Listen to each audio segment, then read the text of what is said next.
Hi all, welcome to Enlight IAS yet another series of toppers talk. ഇന്ന് നമ്മളോടൊപ്പം ഉള്ളത് UPSC 2025 civil service എക്സാമിനേഷനിൽ 429 rank നേടിയ മുഹമ്മദ് സൊലയാണ്. സോ നമുക്ക് മുഹമ്മദ് സൊലയുടെ വിശേഷങ്ങളിലേക്ക് പോകാം. Solai, first of all team Enlight congratulate you on your successful achievement. So thank you. എങ്ങനെയാണ് സിവിൽ സർവീസിലൊരു ജേണി? നിങ്ങൾ സൊലെ എൻലൈറ്റിൻ്റെ തന്നെ PCM സ്റ്റുഡൻ്റ് കൂടെയാണ്. അതെ. ഓക്കെ. സോ എങ്ങനെയാണ് UPSCയിലേക്കുള്ള ജേണി, എങ്ങനെയാണ് എൻലൈറ്റുമായിട്ടുള്ള ജേണി?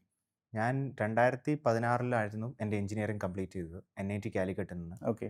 അത് കഴിഞ്ഞ് 2 വർഷം ഫെലോഷിപ്പ് ഞാൻ ചെയ്തു. ഓക്കെ. പിന്നെ വർക്ക് ചെയ്യുന്ന സമയത്ത് തന്നെ ടീച്ച് ഫോർ ഇന്ത്യ ഫെലോഷിപ്പിൻ്റെ സമയത്ത് തന്നെ എൻലൈറ്റിൻ്റെ റിസൾട്ട് കിട്ടിയ എൻ്റെ 1-2 കോളേജ് സീനിയേഴ്സ് ഉണ്ടായിരുന്നു. ഞാൻ ഈ തിരുവനന്തപുരത്തേക്ക് കോച്ചിങ്ങിന് വരുമ്പോൾ അവരാണ് എനിക്ക് മഹേഷ് സാറിനെ കണക്ട് ചെയ്ത് തന്നത്. അങ്ങനെ ഞാൻ 2019 ഫെലോഷിപ്പ് തീർന്നിട്ട് മഹേഷ് സാറിൻ്റെ അടുത്ത് വന്ന് PCMന് ജോയിൻ ചെയ്തു. ആ സമയത്ത് തന്നെ ഞാൻ ഫിലോസഫിക്കും ജോയിൻ ചെയ്തു. ആ വർഷം ഞാൻ PCM കംപ്ലീറ്റ് ചെയ്തു. പിന്നെ ഐ കണ്ടിന്യൂഡ് വർക്കിംഗ്. 2022 വരെ വർക്ക് ചെയ്തു. അപ്പം ഞാൻ കണക്ട് ചെയ്യുന്നുണ്ടായിരുന്നു, സാറുമായിട്ട് കോൺസ്റ്റന്റ് കണക്ഷനിലായിരുന്നു. പിന്നെ 2022 ഞാൻ ഒരു സ്കോളർഷിപ്പ് കിട്ടി ഡൽഹിയിലേക്ക് പോയപ്പോൾ പിന്നെ ടെസ്റ്റ് സീരീസും പ്രിപ്പറേഷനും ഫുൾ ടൈം ആയി കഴിഞ്ഞു. അപ്പോൾ എനിക്ക് ആ ബേസിക്സ് ഒക്കെ ഞാൻ പ്രിലിംസ് കം മെയിൻസ് ബാച്ചിൽ നിന്ന് എനിക്ക് ഉണ്ടായിരുന്നു. അത്യാവശ്യം അതൊക്കെ അതുകൊണ്ട് ഞാൻ അതിനെ മേലെ കുറച്ചുകൂടെ പ്രിപ്പയർ ചെയ്തു.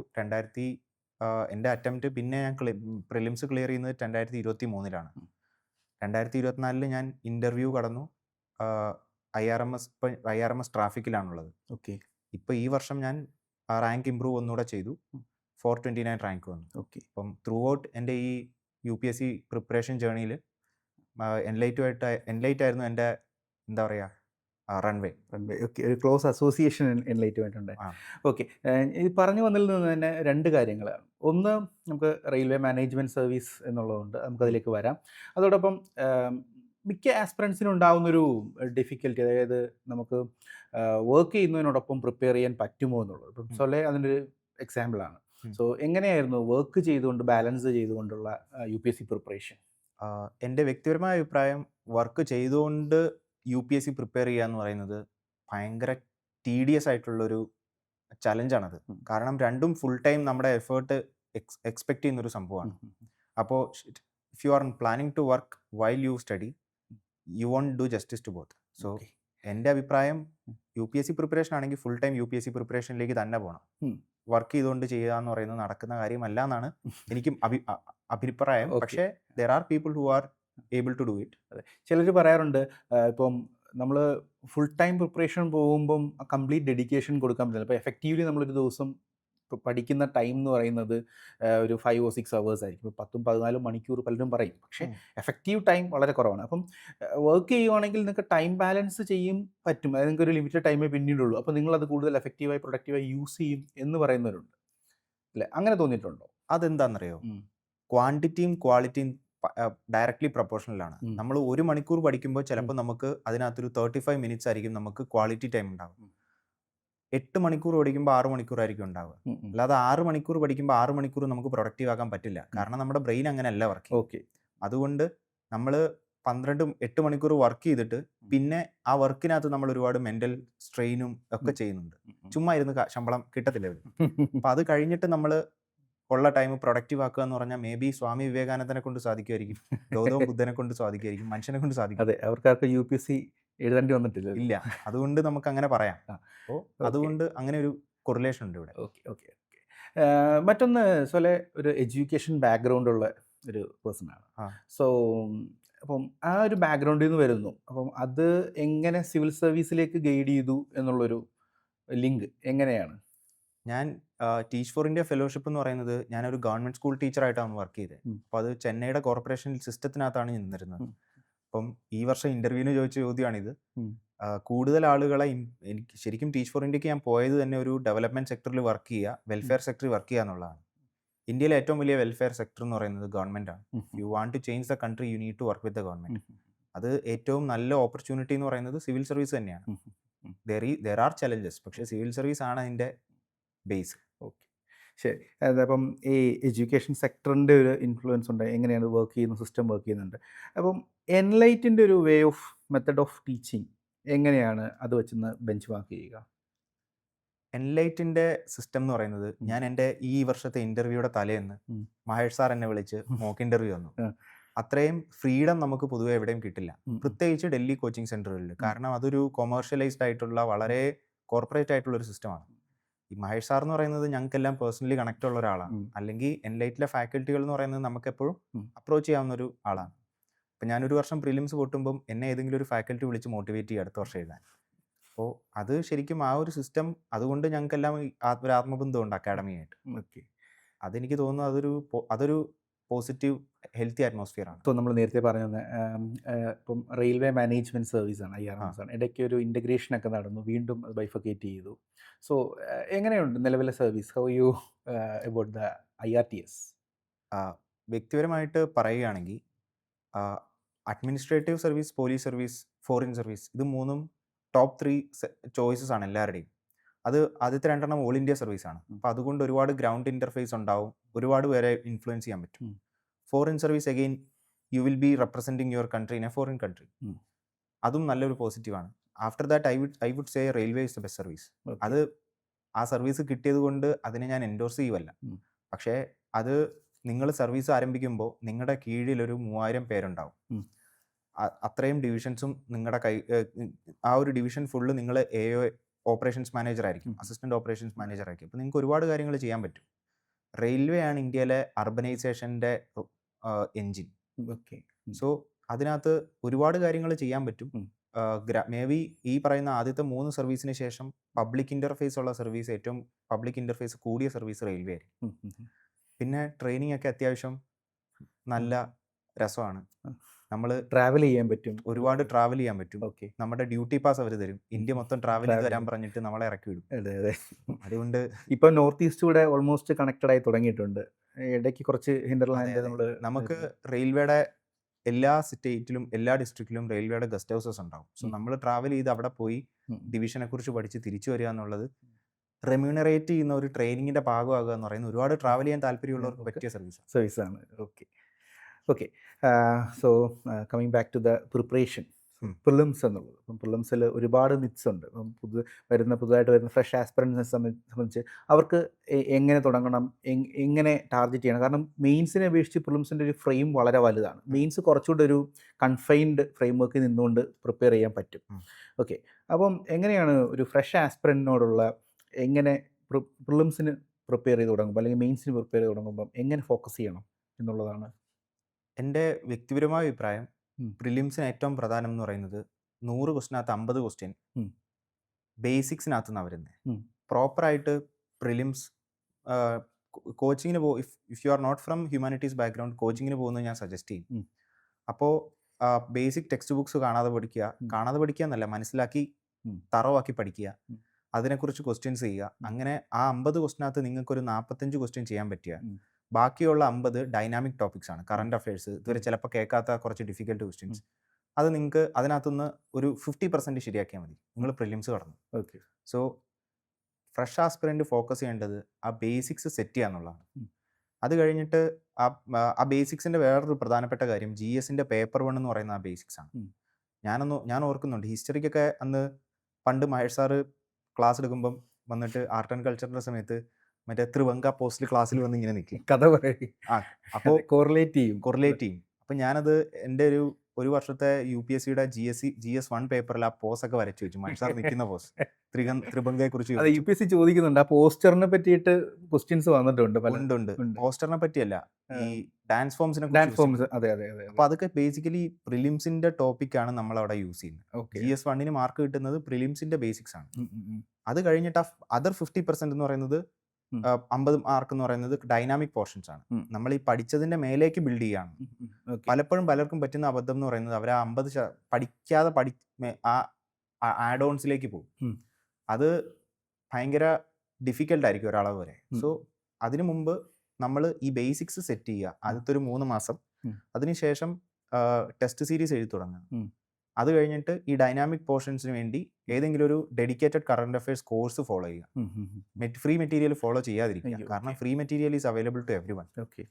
അത് അതിനകത്ത് അത് വെച്ച് എല്ലാവരും ക്ലിയർ ചെയ്യുമായിരുന്നെങ്കിൽ അത് പ്രിന്റ് എടുക്കുന്ന എല്ലാവരും ക്ലിയർ ചെയ്തേനെ. അതെ. അപ്പം ഈ പ്രിപ്പറേഷനിൽ ഇപ്പം കറണ്ട് അഫയേഴ്സ് പറഞ്ഞു. ഇപ്പം ഡെഡിക്കേറ്റഡ് കറണ്ട് അഫയേഴ്സ് മെറ്റീരിയൽ ഇപ്പം സെൽഫ് പ്രിപ്പറേഷൻ്റെ പാർട്ടായിട്ട് ഇപ്പം നമുക്ക് ന്യൂസ് പേപ്പേഴ്സ് ഒരു മേജർ സോഴ്സാണ്. പിന്നെ സെലക്റ്റഡ് മാഗസീൻസ് ഉണ്ട്. മന്ത്ലിയും ബൈ മന്ത്ലിയും ഒക്കെ വരുന്ന മാഗസീൻസ് ഉണ്ട്. സോ അതും നല്ലൊരു അപ്രോച്ച് അല്ലേ? കറണ്ട് അഫയേഴ്സിന് അപ്ഡേറ്റ് ആയിരിക്കും. കാരണം പക്കാ ഫാക്ച്വലിന് അപ്പുറത്തേക്ക് ഒരു വ്യൂ നമുക്ക് ഒപ്പീനിയൻ ഡെവലപ്പ് ചെയ്യാൻ ഈ ന്യൂസ് പേപ്പേഴ്സ് അല്ലേ എയ്ഡ് ചെയ്യുക? ന്യൂസ് പേപ്പർ കൊണ്ടുള്ള മെയിൻ ഉപയോഗം എന്ന് പറയുന്നത് ഏറ്റവും കൂടുതൽ ഉപയോഗം വരുന്ന ഇന്റർവ്യൂവിനാണ്. കാരണം നമ്മുടെ ഇന്റർവ്യൂവിന് എൻ്റെ ഈ വർഷവും കഴിഞ്ഞ വർഷം ചോദിച്ച ചോദ്യങ്ങൾ കൂടുതൽ പെർസ്പെക്റ്റീവ്സ് ആണ്. അത് നമ്മൾ ഹിന്ദു വായിക്കുമ്പോൾ കിട്ടുന്ന ബിൽഡ് ചെയ്യുന്ന over A period of time build ചെയ്യുന്ന പെർസ്പെക്റ്റീവ്സ് ആണ് അവിടെ നമ്മൾ ഉപയോഗിക്കേണ്ടത്. പിന്നെ നമ്മുടെ ലാംഗ്വേജ് ആണ്. ഓക്കെ. ഇത് രണ്ടും നമുക്ക് മെയിൻ ഇന്റർവ്യൂവിന് ഉപയോഗിക്കാം, മെയിൻസിനും ഉപയോഗിക്കാം. പ്രിലിംസിന് അതുകൊണ്ട് വലിയ ഉപയോഗമില്ല. പ്രിലിംസിന് സ്മാർട്ട് വർക്ക് ആണ് വേണ്ടത്. അതെ അതെ അതെ. അപ്പോൾ ഹിന്ദു ന്യൂസ് പേപ്പർ ഒരു 45 മിനിറ്റ് വായിച്ചിട്ട് അതിനകത്ത് നിന്ന് കിട്ടുന്ന പ്രിലിംസിന് കണ്ടന്റ് എന്ന് പറയുന്നത് ചിലപ്പം 5 മിനിറ്റ് കൊണ്ട് ഒരു കറണ്ട് അഫയേഴ്സ് ക്ലാസ്സിൽ കിട്ടുന്ന കണ്ടന്റിനെക്കാട്ടിലും കുറവായിരിക്കും. കുറവ്. അതെ അതെ. അപ്പം പ്രിലിംസ് നിങ്ങൾ നോക്കുമ്പോൾ പ്രിലിംസിന് ഡെഡിക്കേറ്റഡ് ആയിട്ടുള്ള കറണ്ട് അഫയേഴ്സ് കോഴ്സസ് നോക്കുക. ഒരുപാട് ഇൻസ്റ്റിറ്റ്യൂട്ടുകൾക്കുണ്ട്. ഐ വോണ്ട് സേ ഏതെങ്കിലും നിങ്ങൾക്ക് കൺവീനിയൻ്റ് എന്ന് നിങ്ങൾക്ക് തോന്നുന്നതൊരു ക്ലാസ് അറ്റൻഡ് ചെയ്ത് ഒരു മോഡൽ ക്ലാസ് അറ്റൻഡ് ചെയ്തിട്ട് നിങ്ങൾക്ക് ആ മെറ്റീരിയൽ നോക്കിയിട്ട് നിങ്ങൾക്ക് തന്നെ ഒരു തീരുമാനം എടുക്കാൻ പറ്റും. അതെ അതെ. പക്ഷേ still I won't say that you will be able to clear current affairs using news paper. Even Frontline മാഗസിൻസും അങ്ങനെ. ഓക്കെ. അതെ അതെ അതെ. മാഗസിൻസ് ബേസിക്കലി ഇത്തരം മാഗസിൻസ് അല്ലെങ്കിൽ പൊളിറ്റിക്കൽ കണ്ടന്റ് വരുന്നുണ്ട്. അപ്പോൾ ഇതിൽ നിന്ന് ഫിൽട്ടർ ചെയ്തെടുക്കുന്ന ടൈം വളരെ ഹ്യൂജ് ആണ്.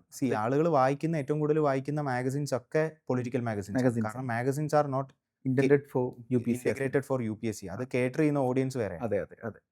Okay. So coming to the mains preparation. So how was your preparation for mains? എങ്ങനെയാണ് മെയിൻസിന്? ഇത് എൻ്റെ അടുത്ത് അത്യാവശ്യം നല്ലൊരു എന്താ പറയുക ഇൻപുട്ട് എനിക്ക് ഫസ്റ്റ് മെയിൻസിൻ്റെ സമയത്ത് കിട്ടിയത്. മെയിൻസിന് അവർ നോക്കുന്നത് നമ്മുടെ കണ്ടന്റ് നോളജ് അല്ല, നമ്മുടെ ആൻസേഴ്സ് ആണ് നമ്മളെ ഇവാലുവേറ്റ് ചെയ്യാൻ യൂസ് ചെയ്യുന്നത്. So if you are able to write 30 FLTs before your mains, your marks will be at a good level. Okay. So മെയിൻസിന് നിങ്ങൾ എത്ര കണ്ടന്റ് പ്രിപ്പയർ ചെയ്താലും there will be something left. Okay. അതുകൊണ്ട് പ്രിലിംസിന് മുമ്പ് നിങ്ങൾ maximum മെയിൻസിന് content prepare ചെയ്ത് വെക്കുക. അതിൻ്റെ current affairs notes ഉണ്ടാക്കി വെക്കുക. ഞാൻ എന്നിട്ട് ചെയ്ത ഒരു കാര്യം എന്ന് പറയുന്നത് ഡാറ്റ, കോഡ്സ്, ടേബിൾസ്, ഡയഗ്രാംസ് എന്നൊക്കെ പറഞ്ഞ് സെപ്പറേറ്റ് ചെയ്ത് വെച്ചു. Code cases. ഓക്കെ. ഇത് മെയിൻസിന് മുമ്പ് എഴുതി വെച്ചു. അത് മെയിൻസിന്റെ സമയത്ത് ഞാൻ റീവൈസ് ചെയ്തു. എന്നിട്ട് ഞാൻ ഇരുന്ന് രാവിലെയും വൈകിട്ടുമായിട്ട് എല്ലാ ദിവസവും FLT എഴുതി. FLTക്ക് അകത്തുനിന്ന് ഞാൻ കേൾക്കാത്ത കാര്യങ്ങൾ മാത്രം വേറെ നോട്ടിനകത്ത് ആഡ് ചെയ്തു. ഓക്കെ. എന്നിട്ട് അത് I got it evaluated. Okay. Mahesh സാറിന് കുറേ പേപ്പർ ഇരിപ്പുണ്ടായിരുന്നു. ഓക്കെ. മെയിൻസിന് അതുപോലെ തന്നെ ഫിലോസഫി ആയിരുന്നു. അതെ. ഓക്കെ. സോ എങ്ങനെയായിരുന്നു ഫിലോസഫി മഹേഷ് സാറുമായിട്ടുള്ള ഒരു ഇൻട്രാക്ഷൻ? ഫിലോസഫി ഞാൻ philosophy entirely I was associated with Mahesh sir. കാരണം ഫിലോസഫി ബാക്ക്ഗ്രൗണ്ട് അല്ല എൻ്റെത്. ഓക്കെ. അപ്പോൾ ഞാൻ അതിനിടയ്ക്ക് കുറേ ഫിലോസഫിയിൽ ഒരു ആദ്യത്തെ മെയിൻസ് കടക്കാഞ്ഞപ്പോൾ എനിക്ക് ടെൻഷൻ ഫിലോസഫിക്ക് മാർക്ക് കുറഞ്ഞു തന്നു. ഓക്കെ. ഓപ്ഷൻ ചേഞ്ച് ചെയ്യാനുള്ള ഒരു പ്ലാൻ. ഞാൻ എന്നിട്ട് സാറിനെ വിളിച്ച് ചോദിച്ചു. അത് കഴിഞ്ഞ് ഞാൻ കുറേ ആലോചിച്ച് നടന്നു. പക്ഷേ എൻ്റെ ഭാഗ്യത്തിന് 3 ദിവസം കൊണ്ട് മാർക്ക് വന്നു. എസ്സേക്കാണ് പോയത്. ഓക്കെ. അപ്പോൾ ആ വർഷം ഞാൻ ഫിലോസഫിക്ക് ഇടയ്ക്ക് ഞാൻ വാല്യൂ അഡീഷൻ നടത്താനൊക്കെ നോക്കി. അഗെയിൻ ഫിലോസഫി ഞാൻ മഹേഷ് സാറിൻ്റെ അടുത്ത് പഠിച്ചുകൊണ്ട് ഞാൻ മഹേഷ് സാറിൻ്റെ നോട്ട് തന്നെ കാണാപ്പാടം പഠിക്കുമായിരുന്നു. എന്നിട്ട് ഞാൻ അതിന് maximum I kept on writing FLTs. Okay.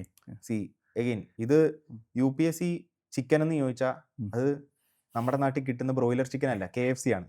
അതുപോലെ മെയിൻസ് ആൻസർ എന്ന് പറയുന്നത് ഞാൻ എഴുതുന്നതും എൻ്റെ കൂടെയുള്ള കോമ്പറ്റീറ്റർ എഴുതുന്നതും സെയിം കണ്ടന്റ് ആയിരിക്കും. അതെ. അതിൽ എത്രത്തോളം വാല്യൂ അഡീഷൻ വരുത്താമെന്നുള്ളതിലാണ് മാർക്ക്. ഓക്കെ. അത് again applicable for philosophy and your GS papers. Okay. So അത് ശരിക്കും അത് നമുക്ക് വരുന്നത് only when you start writing. നമ്മൾ 7 മിനിറ്റിൽ ഒരു ആൻസർ എഴുതണമെങ്കിൽ നമ്മുടെ നോളജ് ഫുൾ അവിടെ നമുക്ക് കൊള്ളിക്കാൻ പറ്റില്ല. But if you are writing that answer every day, maybe 6 hours a day, you will be able to integrate all your knowledge into the paper. Okay. അതുകൊണ്ടായിരിക്കും ചിലപ്പോൾ നിങ്ങൾക്ക് ഒരു മണിക്കൂർ ഒരു ആൻസർ എഴുതാൻ തന്നാൽ ലോകത്തെ ഏറ്റവും നല്ല ആൻസർ നിങ്ങൾക്ക് എഴുതാൻ പറ്റും. അപ്പോൾ ആ എഴുത്ത് മാത്രമാണ് അതിൻ്റെ സൊല്യൂഷൻ. കണ്ടിന്യൂസ് പ്രാക്ടീസ് ആണ് മെയിൻസിന്റെ ഒരു കീ. കണ്ടിന്യൂസ് പ്രിലിംസിന് കണ്ടിന്യൂസ് ഒരു 5000 ക്വസ്റ്റ്യൻസ് എങ്കിലും സോൾവ് ചെയ്യും. ടെസ്റ്റ് സീരീസ് കണ്ടിന്യൂസ് സോൾവ് ചെയ്യും. It doesn't matter where you write it, but always give maximum attempts for prelims. Because 4 ആൻസറിനകത്ത് ഒരെണ്ണം ആൻസർ ആണ്. അതെ. 4 ചോയ്സിനകത്ത് നിങ്ങൾക്ക് കൃത്യമായൊരു ഓപ്ഷൻസ് ഉണ്ട്. അത് പിക്ക് ചെയ്താൽ മാത്രം അത് ഇൻസ്റ്റിങ്റ്റീവ് ആണ്. നമ്മൾ ഈ സിനിമയ്ക്കകത്തൊക്കെ കാണുന്ന പോലെ പോലീസ് കള്ളനെ പിടിക്കുന്ന പോലെ ഉം. ഒരുപാട് പ്രാവശ്യം കള്ളനെ പിടിച്ചു കഴിയുമ്പോൾ പോലീസിന് അറിയാം ഏതാണ് കള്ളൻ. ആരാണ് കള്ളൻ എന്ന്. അതുപോലെ ഒരുപാട് പ്രാവശ്യം നിങ്ങൾ സോൾവ് ചെയ്ത് കഴിയുമ്പോൾ അതെ. നിങ്ങൾക്ക് ക്വസ്റ്റിനും അറിയില്ല, ആൻസറും അറിയില്ലെങ്കിൽ ആൻസർ ഏതാന്ന് കണ്ടാൽ മനസ്സിലാവും. ആ, അതെ. അതുപോലെ കണ്ടിന്യൂസ് ആയിട്ട് എഴുതുന്നതാണ് മെയിൻസിന്റെ അതെ. കീ. പിന്നെ ഒരു പ്രോപ്പർ പെർസ്പെക്റ്റീവും നിങ്ങളുടെ ഒരു വ്യക്തിത്വത്തെ ഡെവലപ്പ് ചെയ്യാനും സാധിച്ചാൽ I hope interview will be good for you. Interview genuinity ആണ് അവർ ടെസ്റ്റ് ചെയ്യുന്നത്. ടെസ്റ്റ് ചെയ്യുന്നത്. ഓക്കെ, ഇപ്പം 2 ഇൻ്റർവ്യൂ അതെ. കഴിഞ്ഞിട്ടുണ്ട്. ഓക്കെ, ഫസ്റ്റ് അപ്പം എങ്ങനെയാണ് 2 ഇൻ്റർവ്യൂവിൻ്റെ ഒരു എക്സ്പീരിയൻസ്? എൻ്റെത് ഫസ്റ്റ് ഇന്റർവ്യൂവിന് ഒരു എബവ് ആവറേജ് മാർക്കായിരുന്നു എനിക്ക് കിട്ടിയത്. Okay. I hope this interview went really well. Okay. എൻ്റെ മാർക്ക് ഇതുവരെ വന്നിട്ടില്ല. ഓക്കെ. അപ്പോൾ ഇന്റർവ്യൂയുടെ മൊത്തം സംഭവം എന്ന് പറയുന്നത് അവർക്ക് നമ്മുടെ നോളജ് മെഷർ ചെയ്യണ്ട. നമ്മുടെ ലിറ്ററലി നമ്മൾ പ്രിലിംസിനകത്ത് നമ്മുടെ ബ്രെഡ്ത്ത് ഓഫ് നോളജും മെയിൻസിനകത്ത് നമ്മുടെ ഡെപ്ത് ഓഫ് നോളജും അവർക്കറിയാം. സോ ഇപ്രാവശ്യത്തെ ഇന്റർവ്യൂവിന് ആദ്യത്തെ 3 ക്വസ്റ്റ്യൻ ബോർഡ് ചെയർമാൻ ചോദിച്ചത് ഞാൻ അറിയില്ല എന്ന് പറഞ്ഞു. And he took it very positive. പക്ഷെ അവർ നമ്മളെ നോക്കുന്നത് ജെന്യൂനിറ്റി ആണ്. ഓക്കെ. പിന്നെ നമ്മുടെ genuinity, the way that we answer. So അത് I think after prelims and mains you will be able to develop it. അതിനെക്കുറിച്ച് വറീഡ് ആവണ്ട. അതിനെക്കുറിച്ച് ബെയർ മിനിമം ചെയ്യാന്ന് പറയുന്നത് എല്ലാ ദിവസവും പത്രം വായിക്കാനാണ്. ഓക്കെ. ഈ മോക്സ് എങ്ങനെയായിരുന്നു പ്രിപ്പയർ ചെയ്തിരുന്നത്? ഞാൻ ഈ വർഷം കൂടുതലായിട്ട് ഞാനൊരു 8-9 1-on-1 മോക്ക് വിത്ത് അബു ചെറിയാൻ സാറും മഹേഷ് സാറും സത്യൻ സാറും ഓൺലൈൻ ഇരുന്നിട്ട് 1-on-1 ചെയ്തു. ഓക്കെ. അതൊരുപാട് ഹെൽപ്പ് ചെയ്തു. കാരണം C again I don't know which institute that നിങ്ങളുടെ മെൻറ്റർ ആരാന്ന് എനിക്കറിയില്ല. പക്ഷേ നിങ്ങളുടെ മെൻറ്ററിന് നിങ്ങളെ നന്നായിട്ട് അറിയാം. ഓക്കെ. സോ അതുകൊണ്ട് അവർക്ക് മൈക്രോ ഫീഡ്ബാക്സ് തരാൻ പറ്റും. അപ്പോൾ മഹേഷ് സാറുമായിട്ട് ഞാൻ ഇത്രയും വർഷം അസോസിയേറ്റ് ചെയ്യുന്നുണ്ട്. മഹേഷ് സാറിന് എന്നെ അറിയാവുന്നതുകൊണ്ട് ഞാൻ സംസാരിക്കുന്നതിനകത്ത് മേ ബി ഒരു ഇന്റർവ്യൂ ബോർഡിന് കാണാൻ പറ്റാത്ത പല കാര്യങ്ങളും സാറിന് എനിക്ക് ഫീഡ്ബാക്ക് തരാൻ പറ്റും. അതുകൊണ്ട് ആ 1-on-1 എനിക്ക് ഒരുപാട് ഹെൽപ്പ് ചെയ്തു. പിന്നെ ഡൽഹിയിൽ ഞാൻ പോയി, ഞാനിപ്പം എൻ്റെ ട്രെയിനിങ് ലക്നൌവിലായിരുന്നു. ഡൽഹിയിൽ ഞാൻ പോയി സങ്കല്പിൻ്റെ ഒരു മോക്ക് കൊടുത്തു. പിന്നെ നെക്സ്റ്റിൻ്റെ ഒരു മോക്ക് കൊടുത്തു. പിന്നെ അത്രയൊക്കെ തന്നെ ഉള്ളൂ. ഓക്കെ. സോ ഒരു ഹോൾ ജേർണി അതിൻ്റെ ഒരു ഡീറ്റെയിലിംഗ് ആണ് സൊലെ നമ്മളോട് ഷെയർ ചെയ്തത്. Okay, so Sole, it was a nice time talking with you, and Enlight wishes you all success in your future endeavors. Thank you so much.